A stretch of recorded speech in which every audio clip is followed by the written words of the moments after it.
Very good morning and welcome to News at 10 on Rajya TV. My name is Aishwarya Kapoor and here are the latest headlines that we are tracking this hour. Opposition criticizes BJP government and police over encounter of 8 Simi activists, seeks judicial probe. Chief Minister speaks to Home Minister, requests the handing over of the case to the NIA.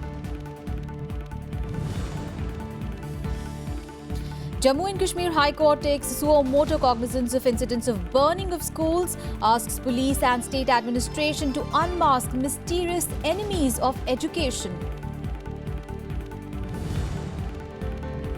Media reports say British defence major RollsRoyce made a secret payment of over 81 crore rupees to Indian defence agent to win contract for Hawk aircrafts used by the Indian Air Force.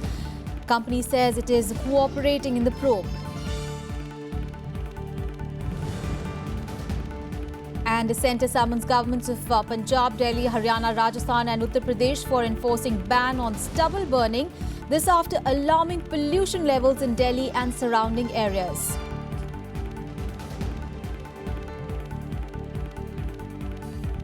Well, the big story this morning, the opposition parties have attacked the BJP government in Madhya Pradesh over the killing of 8 Simi activists after they escaped from the central prison in Bhopal on Monday morning. While the BJP praised the state police, the opposition questioned the police claims and sought a judicial probe into the encounter. 8 Simi activists who allegedly escaped from the Bhopal Central Jail on Monday morning were killed in an encounter just hours later by the city police. The police disclosed that the under-trials killed a head constable using sharpened steel plates and spoons. A security guard also suffered serious injuries. एक input मिला था इसमें, उस input पर work करने के लिए जो जिला पुलिस भोपाल की टीम थी और सीटीजी और एसटीएफ वाली भी टीम्स थी, इन तीनों ने मिलकर जो है इन 8 आरोपियों को जो है वो लोकेट कर लिया था। आरोपियों द्वारा जो है इसमें भागने के प्रयास करने के चक्कर में उनके द्वारा फायर किया गया। पुलिस द्वारा आत्मरक्षा जो फायर किया गया उसमें ये 8 आरोपी जो है वो यहाँ पर मड़ीखेड़ा पठार एरिया है अचारपुरा के पास में, वहाँ पर ये सारे जो है इन लोग की डेथ हो गई। Chief Minister Shivraj Singh Chauhan congratulated the forces on successfully tracking down the escaped men. He also briefed Union Home Minister Rajnath Singh about the incident and requested that the investigation into the jailbreak be handed over to the National Investigation Agency. घटना को गंभीरता से लेते हुए हमने इसका जांच कराने का फैसला किया है। पूर्व डीजीपी नंदन दुबे जांच करेंगे इस घटना की और इसमें जो भी तथ्य आएंगे उन तथ्यों के आधार पर और भी कठोरतम कार्रवाई की जाएगी। While BJP leaders praised the action of the state police, opposition parties questioned lapses that led to the jailbreak. The police acted with great alertness. These people have committed grave sins against humanity in different states of the country. And why should any political party criticize such an event, such an incident? They should have hailed the bravery of the security forces. 8 आतंकवादी भागे, वहाँ पे पूरा jail प्रशासन क्या कर रहा था? हाँ, उसका मतलब ताले 8 जगह उनको अलग-अलग बैरक में उनको बंद किए थे, उनको कैसे निकल भागे? उस समय उनको क्यों नहीं? तो ये सरकार की असफलता है, ये नाकामी है। The entire government version is highly dubious and suspicious and full of self-contradictory statements. And therefore, to get to the truth, it is essential to have an independent probe under a High Court judge. How such a breach could take place in the high security prison in Bhopal? It raises questions about jail administration in Madhya Pradesh. In 3 years, this was the second major jailbreak incident by Simi activists in Madhya Pradesh. 7 members made a sensational escape from a jail in Khandwa in 2013. The Union Ministry has sought a detailed report from the state government and directed officials to step up security to check such incidents in future. Bureau Report, Rajya TV. In fact, the latest we are getting is that NIA is now going to probe the Simi jailbreak. Now, Madhya Pradesh Chief Minister Shivraj Singh Chauhan had earlier spoken to Union Home Minister Rajnath Singh, and he suggested that the NIA should carry out the investigation into the matter. Well, this is one big story that we'll keep tracking through the day. Now, on to news from Kashmir, and the Jammu and Kashmir High Court has taken suo motu cognizance of the incidents of burning down of schools there. Now, it has directed the police and civil administration to ensure the protection of educational institutions and also ensure that the mysterious enemies of education are unmasked. Remember, around 26 schools have been burned down to the state since the protests broke out in July.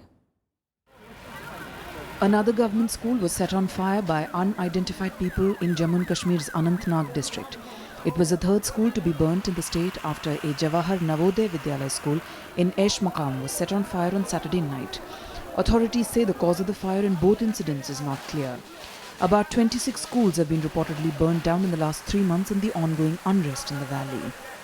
It's very unfortunate and the responsibility that's on those people, those separatists, including Mr. Gilani and other people who are giving this calendar, and they are encouraging such elements to burn the schools, and I would say that they are behind these people, they are behind that.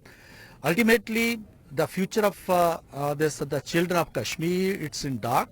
यहाँ की politics से दूर रखा जाए, क्योंकि बच्चे यहाँ का भविष्य हैं, उनकी शिक्षा यहाँ का भविष्य है, तो कोशिशें इस चीज़ की हमने करने की कोशिश की थी कि कम से कम उस पर असर ना हो, लेकिन ऐसा लोगों ने होने नहीं दिया. A division of the Jammu and Kashmir High Court took suo motu cognizance of the reports of the burning down of schools. It stepped in and directed the police and civil administration to ensure the protection of educational institutions.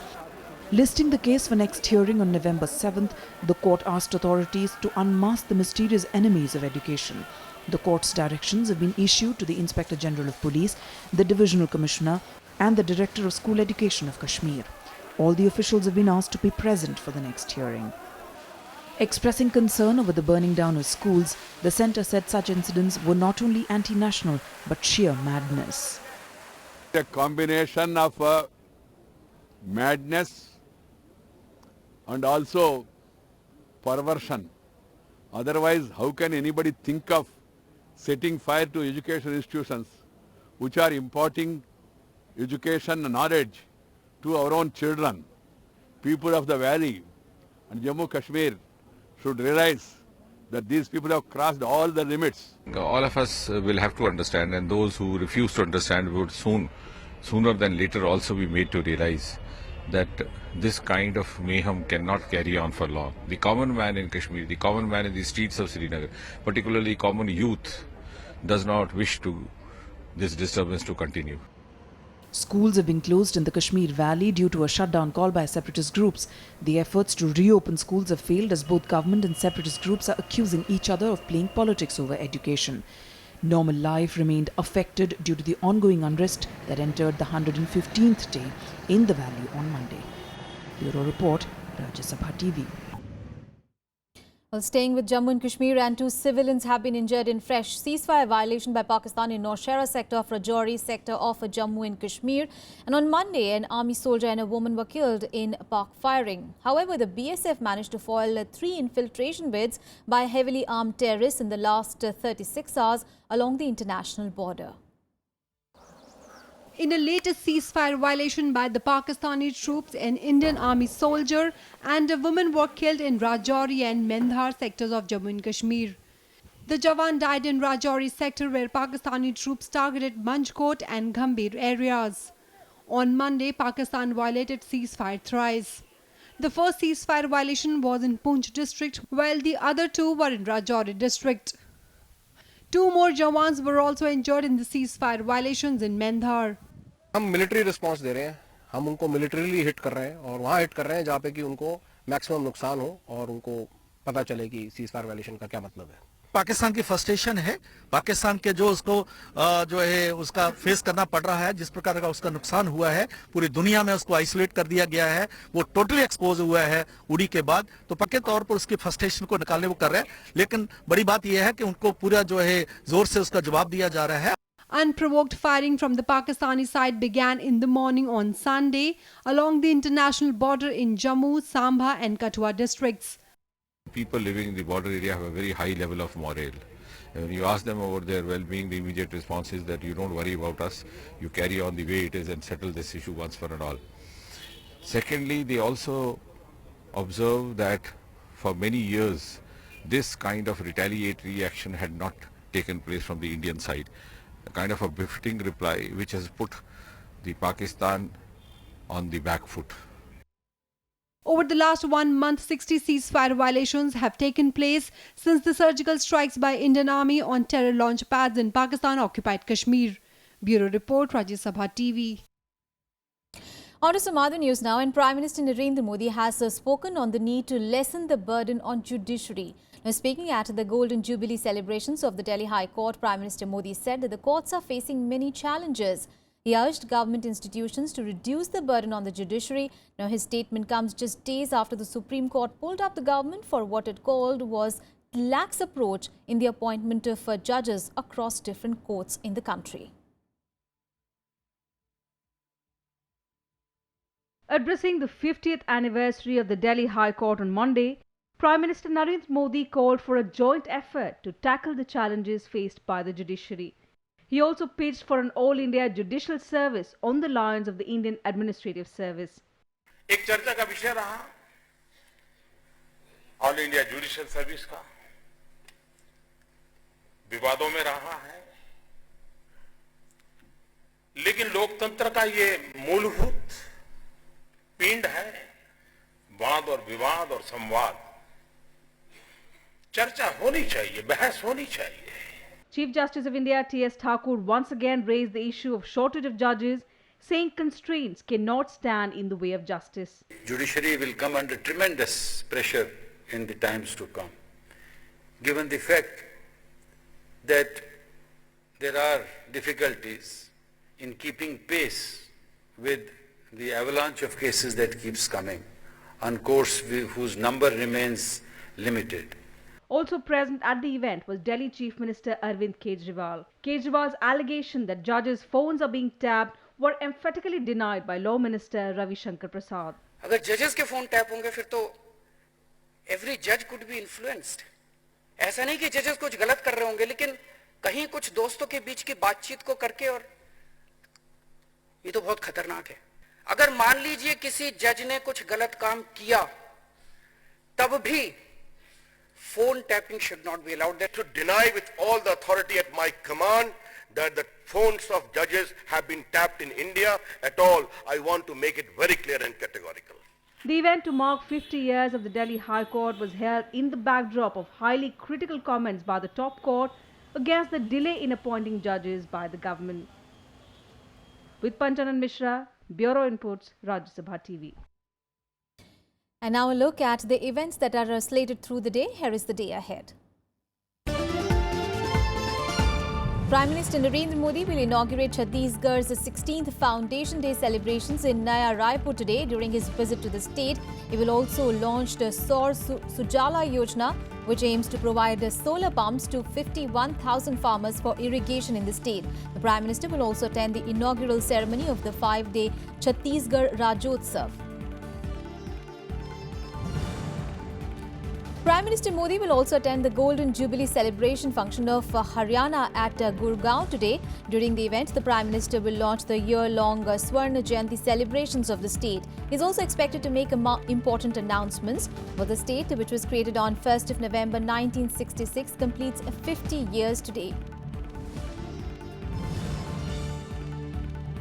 The Punjab government will observe No Tobacco Day all over the state today. The aim of this campaign is to reduce prevalence of tobacco and nicotine use in the state. The government aims to reduce non-communicable diseases and enhance public awareness about preventing various non-communicable diseases such as cancer and cardiovascular diseases.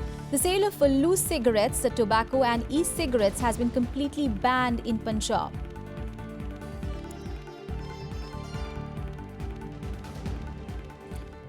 When in the the wake of alarming pollution levels in the national capital, now the centre has summoned governments of Punjab, Delhi, Haryana, Rajasthan and Uttar Pradesh over enforcing ban on stubble burning.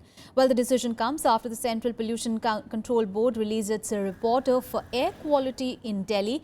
Well, the city recorded particulate matter 2.5 levels on Diwali night and day after, which was nearly 21 times higher than the permissible limits. Well, as per the report, at 2.5 p.m. levels on the day of Diwali across each of the 11 polluting monitoring centres were anywhere between a staggering 4 times to 12 times higher than a week before. Well, as compared to the previous week, Pitampura recorded 12 times higher PM 2.5 levels, while Parivesh Bhavan Centre in East Delhi recorded 11.4 times higher levels. At Janakpuri, it was 8.7 times higher, whereas at ITO, it was 7.6 times higher.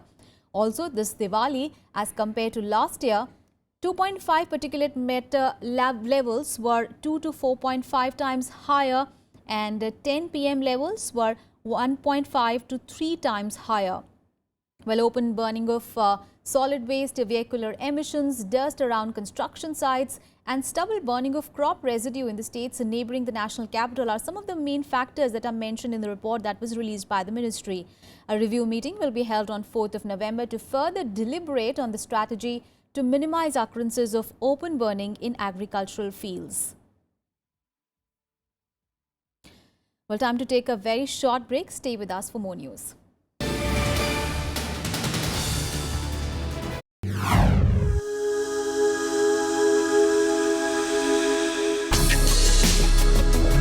Tales that inspire.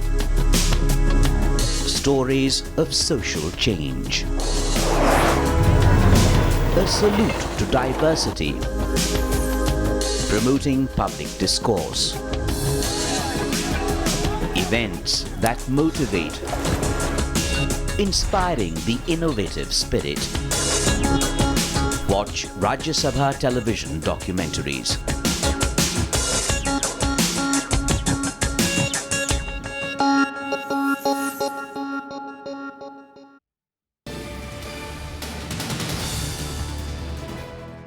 Welcome back. Now the big developing story. Well, according to media reports, a British defence major RollsRoyce made secret payments of around £10 million or over 81 crore rupees to an Indian defence agent that may have helped the company to win a big contract for engines on Hawk aircrafts used by the Indian Air Force. Now, BBC is reporting that the person who is alleged to have received the secret payment was arms dealer Sudhir Chaudhary. Well, the arms dealer, who is on Indian government's blacklist of people suspected of corrupt or irregular practice, is now settled in London. Now, the blacklist warns government officials and the ministries to be extra cautious while dealing with people and companies on the list.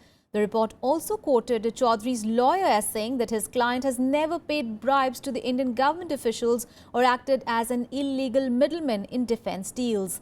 Meanwhile, RollsRoyce said that it was fully cooperating with the authorities and cannot comment on the ongoing investigations.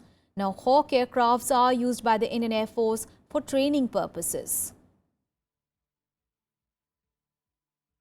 Well, on to some other news. Andhra Pradesh and Telangana jointly topped the Ease of Doing Business Reforms ranking in 2016. Now, Commerce and Industry Minister Nirmala Sitharaman released the report on state-wise Ease of Doing Business rankings on Monday. Well, the assessment has been conducted by the Department of Industrial Policy and Promotion and the World Bank. Andhra Pradesh and Telangana have pipped Gujarat in the Ease of Doing Business parameters for 2016. The two Telugu-speaking states have been in competition to attract investments after their bifurcation. Against the national average of 48.93%, they scored 98.78% in implementing business reforms. States have really put in competing with one another to make sure that their state is not going to be a loser, but on the contrary, will be a performer so that it becomes a haven for investors. Gujarat slipped to third position after holding first rank last year. Chhattisgarh, Madhya Pradesh and Haryana follow in subsequent positions. States that attained 70% to 90% like Karnataka, Uttar Pradesh, West Bengal and Bihar were termed as aspiring leaders. States in the Jumpstart Needed category with an implementation percentage of 0 to 40 include states like Kerala, Goa, Jammu and Kashmir, Andaman and Nicobar Islands, Lakshadweep and northeastern states. India has come a long way from a world where industrial policy was Raj license to now industrial policies about enabling business. Last week, the World Bank's Ease of Doing Business Index revealed that India managed to move up by one rank in 2016. India stood at 130th position out of 190 countries globally. Government hopes a fierce competition among states on the Ease of Doing Business rankings will improve overall rankings for the country next year. Kriti Mishra's report for Rajya Sabha TV. Well, on to the big international story. Well, as the US presidential polls draw near, Republican nominee Donald Trump pounced on Clinton's reignited email controversy, using the opportunity to hit out at her yet again. Well, the announcement that the FBI is investigating more emails as part of probe into Clinton's use of a private email server has given a new hope to Trump that he can probably make a comeback and win on 8th of November. He has already narrowed Clinton's lead in the national opinion polls, as in fact is leading in some of the battleground states where the election is likely to be decided. Here are all the details. Hillary is the one who broke the law over and over and over again. We can be sure that what is in those emails is absolutely devastating. And I think we're going to find out, by the way, for the first time. Thank you, Uma. Thank you, Uma. Good job, Uma. Donald Trump reveling in fresh investigation of Hillary Clinton aides' emails. With just a week left for the US presidential poll, the Republican nominee jumped on the opportunity to claim victory, saying that newly found emails will be absolutely devastating to Clinton. At a rally in Michigan on Monday, Trump thanked Clinton aide Huma Abedin, whose husband Anthony Weiner is at the heart of an FBI's investigation that led to the discovery of new emails. This came after FBI Director James Comey disclosed on Friday that the Bureau was reviewing newly discovered emails for links to the Clinton server investigation. Hillary is the one who sent and received classified information on an insecure server, putting the safety of the American people under threat. That's what she did.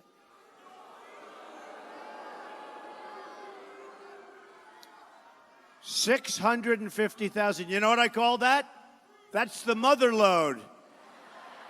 I think you're going to find the 33,000 that are missing. Meanwhile, Hillary Clinton remained defiant about new emails, saying voters will not be swayed by the announcement.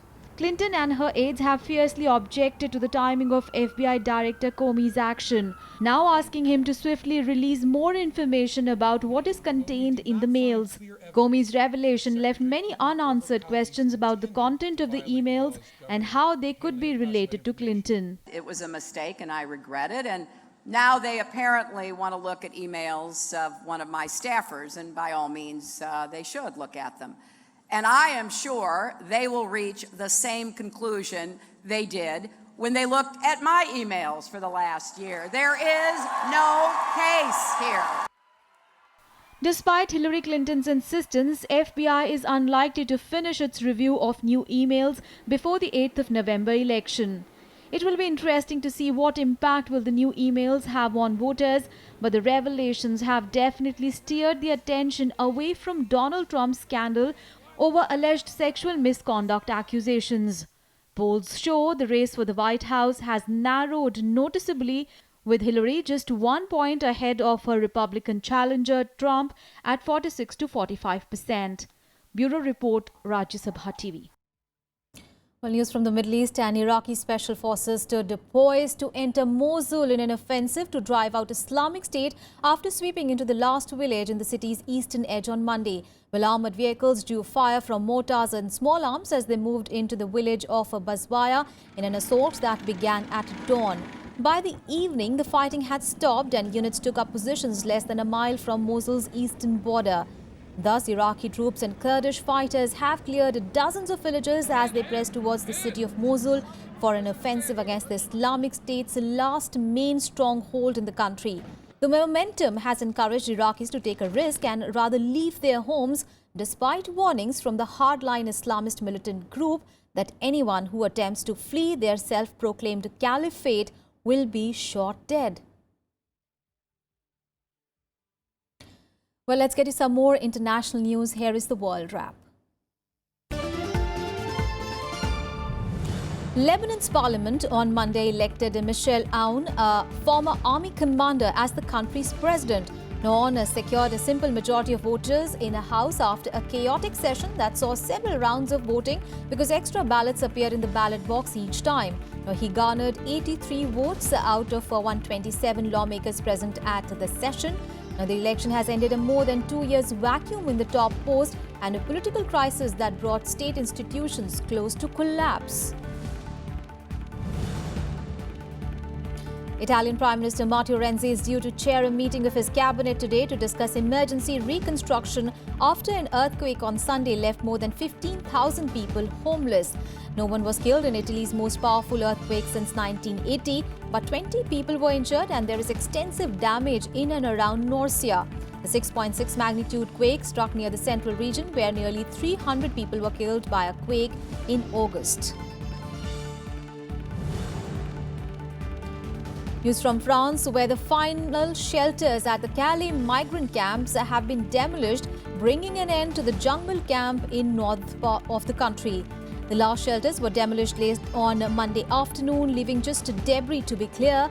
Now, more than 7,000 migrants lived at the camp before evacuation began last Thursday. However, fears remain for up to 1,500 minors who were living in the camp. Peace meetings are being held in Bangladesh's Nasir today, where a mob of 500 people had ransacked and vandalized Hindu homes and temples yesterday. Now, 2 cases have been filed and 9 people have been arrested. Earlier, thousands of people blocked roads and demonstrated to protest a Facebook post by a Hindu man. A group of 500 people then went on a rampage in 8 Hindu-dominated areas of Nasir, vandalizing around 10 temples and 100 Hindu homes. And finally, well, Indian hockey team received a warm welcome upon their arrival by beating Pakistan 3-2 to win the Asian Champions Trophy.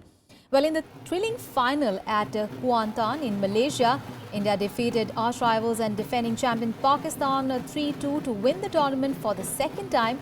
India had also won the inaugural edition of the tournament in 2011. Rupinder Pal Singh, the tournament's leading goal scorer, took his tally to 11 when he opened the scoring. Afan Yusuf then doubled the lead before Pakistan bounced back strongly with 2 goals. Nikin Thimaya then broke the deadlock in the 4th and final quarter, helping India to remain without a defeat in this competition. Actually, this one is a prestigious one for us. It's a starting of the new cycle. After Rio, we are preparing for 2020 now. So it's, this is the first tournament and we begin with a wonderful start. And definitely it shows that we are the champions in Asia, because we proved that in 2014 Asian Games, but definitely this is the new beginning, so definitely it's starting with a good winning note. We played up to the plans what we've been training for the last 2-3 months. I think we are very happy with the result. If I want to say about me personally, I think I've been doing good in this tournament. I did play well in this tournament. And yeah, for the nation, we were leading in the whole group stage and we wanted to win, and we deserved to win this tournament because we are top of the table and we did play a very good tournament. Indeed, it was a much-deserved win. And with this, we come to an end of this edition of news. But news and updates continue on Rajya Sabha TV. Thanks so much for your time.